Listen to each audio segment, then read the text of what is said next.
একজন হুজুরের বাপ মাকে বৃদ্ধাশ্রমে পাবেন না, একজন আলেমের বক্তার বাপ মাকে পাবেন না, হাজার হাজার ডাক্তার ইঞ্জিনিয়ারের বাপ মাকে পাবেন। কারণ হুজুর জানে তার বাপ মা তার জান্নাত, ওই ডাক্তার ইঞ্জিনিয়ার জানে না তার বাপ মা জান্নাত। ঠিক করে দেয়। এলাকায় অনেক শিক্ষিত ছেলেমেয়ে আছে, পড়াশোনা যখন করাইলো মা মুরগির ডিম বিক্রি করে, লাউ বিক্রি করে, ছাগল বিক্রি করে, আজকে শিক্ষিত হয়ে রংপুরে শহরে থাকে বউ নিয়া, বুড়া বাপ মার খোঁজ খবর রাখে না, এরা সন্তান নামের কিউয়াঙ্গার। ঠিক করে দেয়। একটা কাম, এই পৃথিবীর বুকে কেউ আপনার নিঃস্বার্থ ভালোবাসে না ভাই, আপনার অবস্থানকে ভালোবাসে। এই যে হুজুরকে ভালোবাসেন, হুজুর অবস্থানের কারণে, আমার ভালোবাসেন অবস্থানের কারণে। নিঃস্বার্থ যদি আপনারা কেউ ভালোবাসে, আপনার মা, আপনার মা, আপনার মা, এরপর আপনার বাপ, আর কেউ না। হাতটা জোর করে বলি, বাপ মাকে কষ্ট দিয়ে। পৃথিবীর বুকে হাজার হাজার মানুষ বাপ মার দোয়ার কারণে বড় হয়েছে। ভাই, দাড়িগুলো আজকে পেকে গেছে, আমার একদিন পাকবে, আপনার আজকে পেকে গেছে। অধিকাংশ মানুষের কষ্ট হুজুর দুঃখের সময় বাপমা দেখে গেছে, আমার সুখের সময়টা দেখতে পাই না। এক সময় পকেট ভরা টাকা আসবে, কিন্তু বাপ মার বাড়িতে থাকবে না। ঠিক ইমামের কাছে আপনি পানি নিয়ে গেছেন, হুজুর পড়ে দেন, ইমাম সাহেব পড়ে দিলেন, সূরা ফাতিহা পড়ে জায়েজ।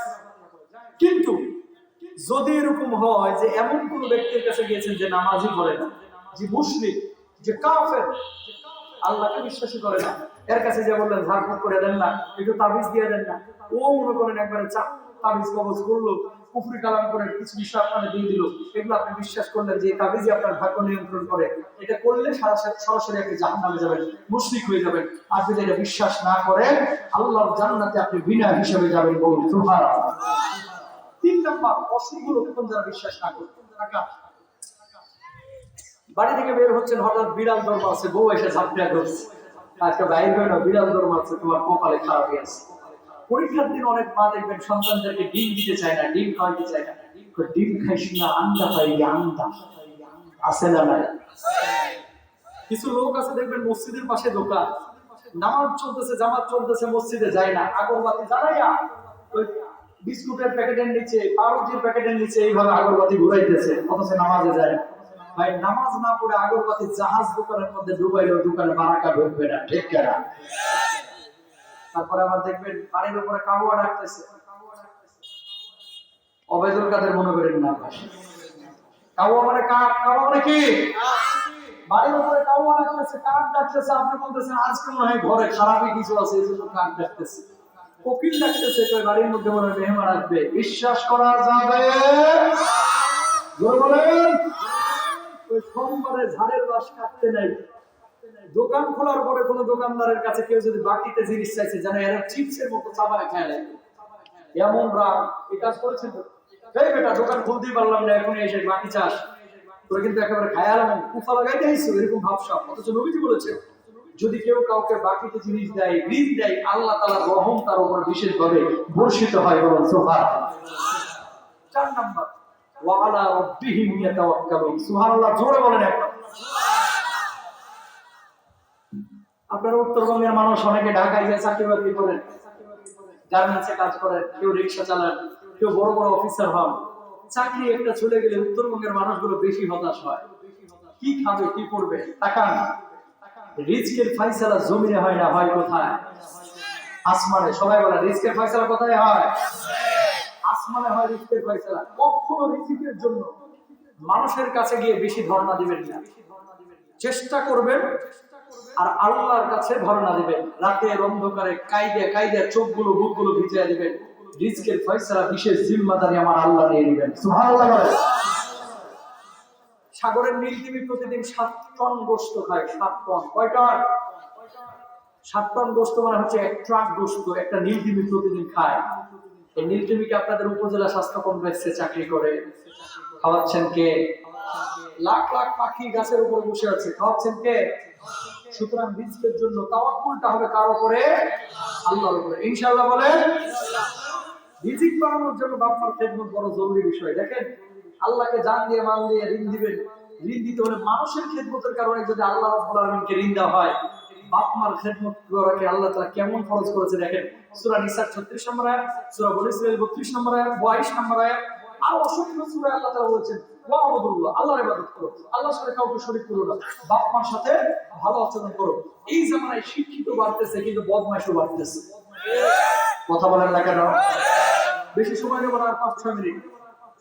আগারগাঁও বৃদ্ধাশ্রমে যান, একজন হুজুরের বাপ মাকে বৃদ্ধাশ্রমে পাবেন না, একজন আলেমের বক্তার বাপ মাকে পাবেন না, হাজার হাজার ডাক্তার ইঞ্জিনিয়ারের বাপ মাকে পাবেন।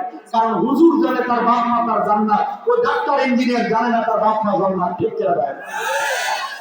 এলাকায় অনেক শিক্ষিত ছেলেমেয়ে আছে, পড়াশোনা যখন করাইলো মা মুরগির ডিম বিক্রি করে, লাউ বিক্রি করে, ছাগল বিক্রি করে, আজকে শিক্ষিত হয়ে রংপুরে শহরে থাকে বউ নিয়া, বুড়া বাপ মার খোঁজ খবর রাখে না, এরা সন্তান নামের দিওয়ানগান। ঠিক কিনা ভাই?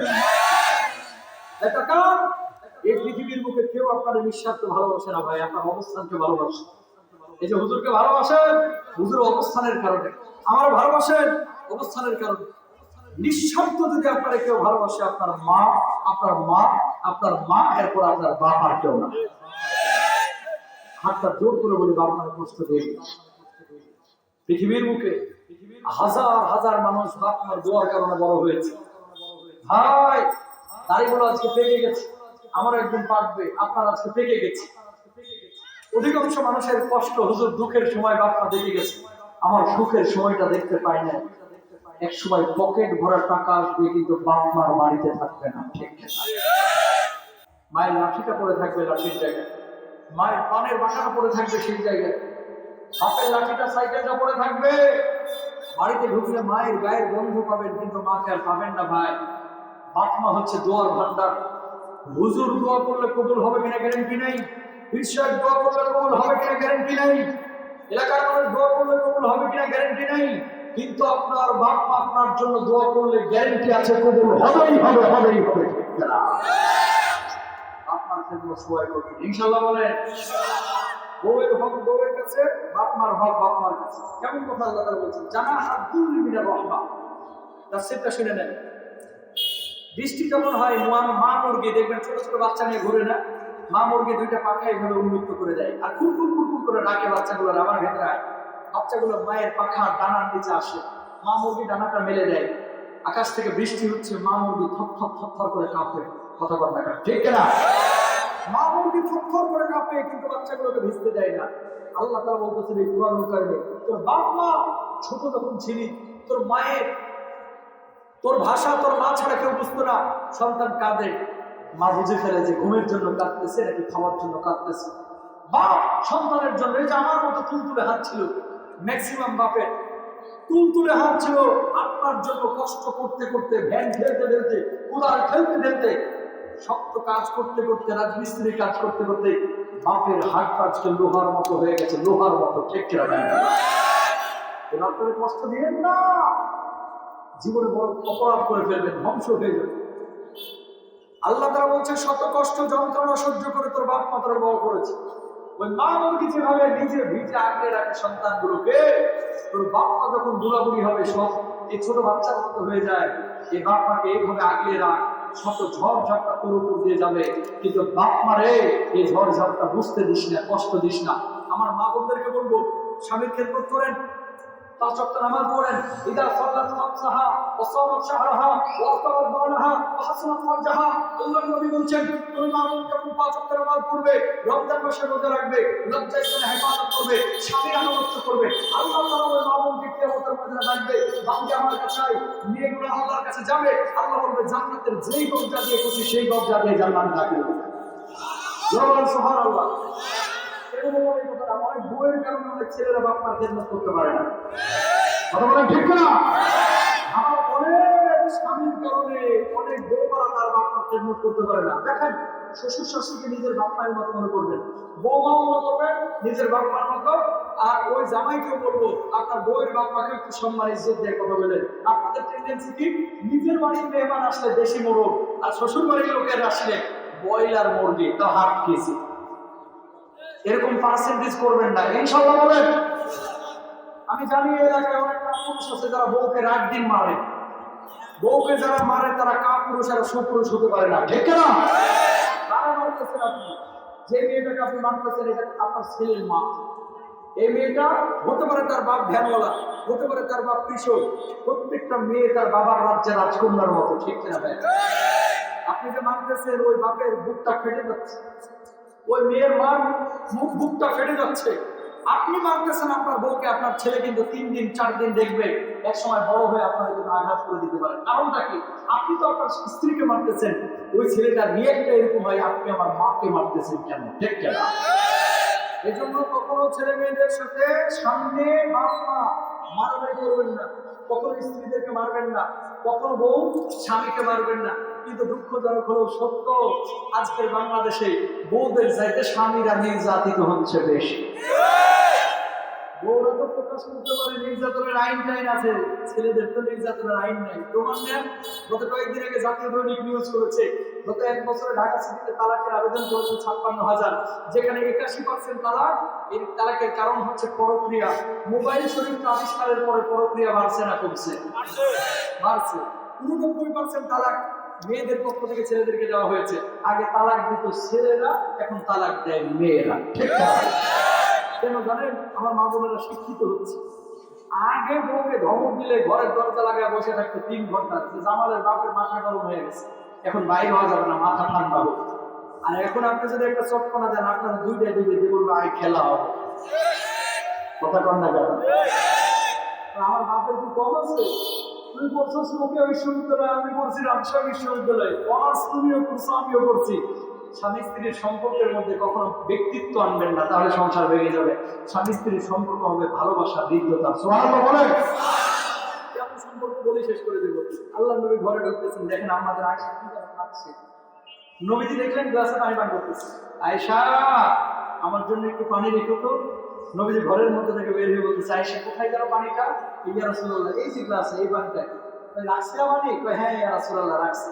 গ্লাসে কোন জায়গায় মুখটা লাগাইছিলা দেখায় দাও। আমাদের আয়েশা দেখাইলো যে এই জায়গায় মুখটা লাগাইছি। নবীজি ওই জায়গায় মুখটা লাগায় পানি পান করছে। জোরে বলেন না সুবহানাল্লাহ। আর এখনকার জামাই ভাত খায় 1:30টায়, আর বউ খায় 5:30টায়। কথা কন না কেন? কিছু জামাই যখন বাড়িতে ঢুকে ওর ভাবসাব এরকম যে দারোগা আইছে, দারোগা, থানার দারোগা আইছে। এই জামালের মা, পানি কো, ভাত কো, খায় হারাইবো। এই বেটা, তুমি যে এখানে ঘরের মধ্যে এগুলো করতেছো, তুমি সারাদিন বহু কাজ করছো, এই কি হয়েছিল? এও তো কাজ করছে। বউকে স্বীকৃতি দেন, বউয়ের কাজগুলোকে স্বীকৃতি দেন, পরিবারের মধ্যে পরিবারের সম্পর্কটা জান্নাতের সম্পর্ক হয়ে যাবে। ঠিক কিনা? আল্লাহ তাআলা কবুল করুন, আমিন বলেন। প্রিয় ভাইরা আমার, পুরো আলোচনা থেকে কি শিখলেন? আমি অনেক দূর থেকে এসেছি। দেখেন, আপনাদের এদিক থেকে প্রতিদিন না হলেও শুধু এই অঞ্চল থেকে, এই যে কুড়িগ্রাম, লাল, নীলফামারী, সৈয়দপুর, প্রতিদিন মনে হয় না হলেও 60 থেকে 70টা কল যায়। হুজুর একটা ডেট।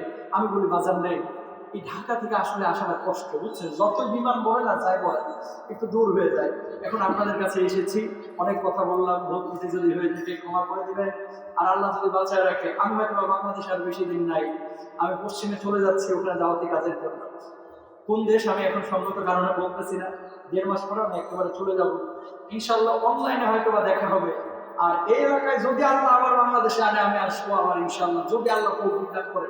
কিন্তু আপনারা অনেকে মনে করেন হুজুর মনে হয় টাকার লেগে এলাকায় আসে। আসলে বিষয়টা এরকম না। এলাকায় আসি না দূরত্বের কারণে, সময়ের কারণে। তবে আমরা এখন যেটা নিয়ম করেছি, গোটা কুড়িগ্রাম জেলায় প্রোগ্রাম দেবো মাত্র 3টা, রংপুরে দেবো 3টা, লালমনিরহাটে দেবো মাত্র 3টা। যতদিন এখানে প্রোগ্রাম করবো, অলরেডি এই বছর আর কোনো সুযোগ নেই। যেটা কথা বলছিলাম, পুরো আলোচনাটায় কি শিখেছেন আপনারা সবাই বুঝেছেন ইনশাআল্লাহ কি বলতে চেয়েছি। এই জমিনে আল্লাহর জন্য আমরা কাজ করব, আল্লাহর দ্বীনের জন্য কাজ করবো ইনশাআল্লাহ। সবাই বলেন আল্লাহ সুবহানাহু ওয়া তাআলা কবুল আর মঞ্জুর করুন। আমিন। এসএসসি 2013 ব্যাচ তাফসীরের আয়াত